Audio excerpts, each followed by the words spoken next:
کی بارگاہ سے کامیابی پر جو انعام و کرام ہے اس میں باغات ہیں،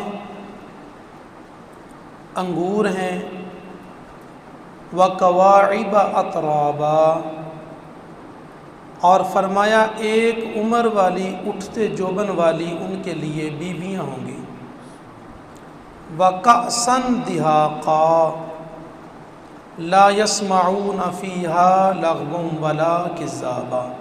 یہ آگے آیات چلیں گی تو جیسے جیسے ہماری گفتگو آگے بڑھتی جائے گی انشاءاللہ ہم ان کا ترجمہ اور مختصر تفصیل جو ہے وہ ہم کرتے جائیں گے۔ اللہ تعالیٰ نے ارشاد فرمایا ان للمتقین مفازا، کہ متقی لوگوں کے لیے، تقوی اور پرہیزگاری اختیار کرنے والوں کے لیے اللہ کے ہاں کامیابی ہے۔ یہ جو لفظ کامیابی ہے نا، یہ جو بھی انسان سنتا ہے، ہر انسان کی زندگی میں کہیں نہ کہیں یہ لفظ کامیابی اس کا مقصد ضرور ہوتا ہے، اس کا مطمع نظر کامیابی ہے۔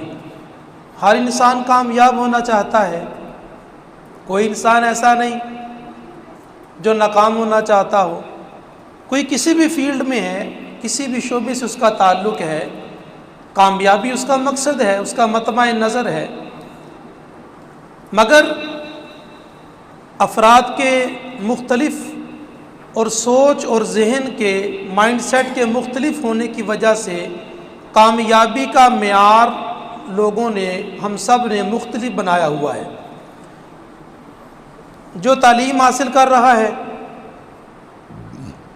اس کے لیے تعلیم کے میدان میں کامیابی حاصل کرنا، پاس ہو جانا، ایک کلاس سے اگلی کلاس میں چلے جانا کامیابی ہے۔ جو کاروبار کی فیلڈ میں ہے اس کے لیے کاروبار کا اچھا ہو جانا، کاروبار کا بہتر طریقے سے چلنا، رزق حلال وسیع اس کو مل جانا، یہ اس کے لیے کامیابی ہے۔ جو شخص الیکشن لڑتا ہے اب اس کے لیے الیکشن جیتنا ہی کامیابی ہے۔ الغرض جو شخص جس فیلڈ میں بھی ہے اس کے لیے کامیابی کا معیار اور اس نے کامیابی اسی چیز کو اپنے لیے بنا رکھا ہے۔ یہ کامیابی کی دنیا میں مختلف قسمیں ہیں، مختلف افراد مختلف چیزوں کو کامیابی سمجھتے ہیں۔ سوشل میڈیا پر آج کل عام بہت ہو چکا ہے کہ موٹیویشنل سپیکرز جو ہیں ان کی گفتگو سنیں، آپ بھی سنتے ہوں گے، میں بھی سنتا ہوں گا۔ ان کے کلپس آتے ہیں، ویڈیو آتی ہے، 2 4 5 10 منٹ کی، آدھے گھنٹے کا لیکچر ہوتا ہے۔ اچھا، وہ موٹیویشنل سپیکر جو ہیں وہ کیا بتاتے ہیں؟ وہ بھی یہی کہتے ہیں، وہ کہتے ہیں کہ اگر کوئی شخص پہلی مرتبہ CSS میں کامیاب ہو جائے تو یہ اس کی تعلیمی کامیابی ہے۔ کوئی بزنس مین اتنے عرصے میں، اتنے سالوں میں، اتنے مہینوں میں اپنے بزنس کو یہاں سے یہاں پر لے آئے تو وہ کامیاب انسان ہے۔ کوئی سیاستدان اپنی ٹیم کے ساتھ کوئی ایسا کام کرے، کوئی ایسا ورک کرے جس کو اس نے اپنی کامیابی کا معیار سمجھا تھا، تو جب وہ کام وہ اپنا ٹارگٹ اچیو کر لیتا ہے تو وہ کامیاب ہے۔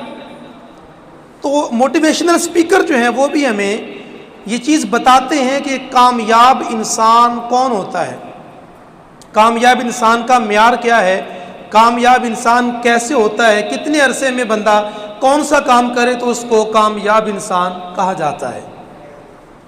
یہ تو ہے وہ کامیابی جو ہم انسانوں نے اپنے ذہن کو مختلف، سوچ کو مختلف رکھتے ہوئے مختلف فیلڈ کے اندر اپنے آپ کو ایک جگہ سے دوسری جگہ تک لے جانا کامیابی سمجھ رکھا ہے۔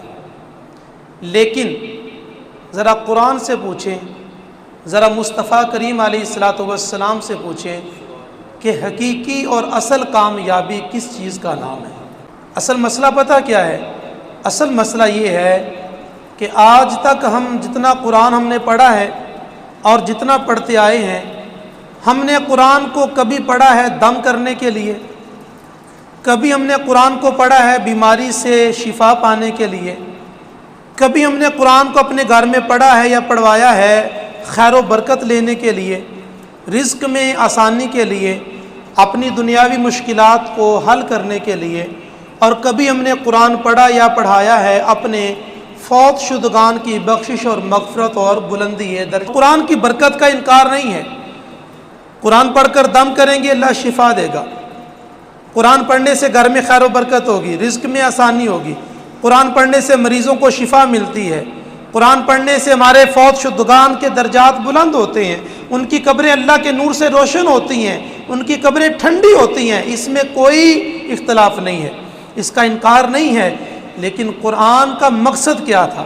نزول قرآن کے مقاصد میں سے ایک بہت بڑا مقصد یہ تھا کہ ہر مسلمان اور ہر اہل ایمان کو چاہیے کہ وہ قرآن کو اپنی زندگی کا رہنما اور رہبر بنا کر رکھے، قرآن کو رہبر بنائے، رہنما بنائے۔ اور رہبر کون ہوتا ہے؟ رہنما کون ہوتا ہے؟ جو انسان کو بتاتا ہے کہ جس راستے پر تم چل رہے ہو یہ راستہ ٹھیک ہے یا غلط ہے، جس راستے پر چل کر تم زندگی گزار رہے ہو اس راستے پر چلتے چلتے تم کہاں تک پہنچو گے، تمہاری منزل درست ہے یا غلط ہے۔ رہنما وہ ہوتا ہے، رہبر وہ ہوتا ہے۔ اس لیے قرآن اس کو رہنما اور رہبر کے طور پر جب پڑھیں گے نا، اور رہنما اور رہبر کے طور پر کب پڑھ سکتے ہیں قرآن کو؟ جب قرآن کی عربی کے ساتھ ساتھ قرآن کی عربی کا ترجمہ بھی سمجھ آتا ہو، قرآن کی عربی کا ترجمہ بھی سمجھ آتا ہو، پتہ ہو یہ آیت پڑھی گئی ہے تو اس آیت میں اللہ نے کیا حکم دیا ہے، اس آیت میں کیا فرمایا گیا، اس آیت میں کس چیز سے روکا گیا ہے، اس آیت میں کیا کرنے کا حکم دیا گیا ہے۔ اس وقت پتہ چلے گا قرآن ہمیں کیا کہنا چاہتا ہے۔ جب ہم قرآن کو سمجھ کر پڑھیں گے، قرآن کو ترجمے کے ساتھ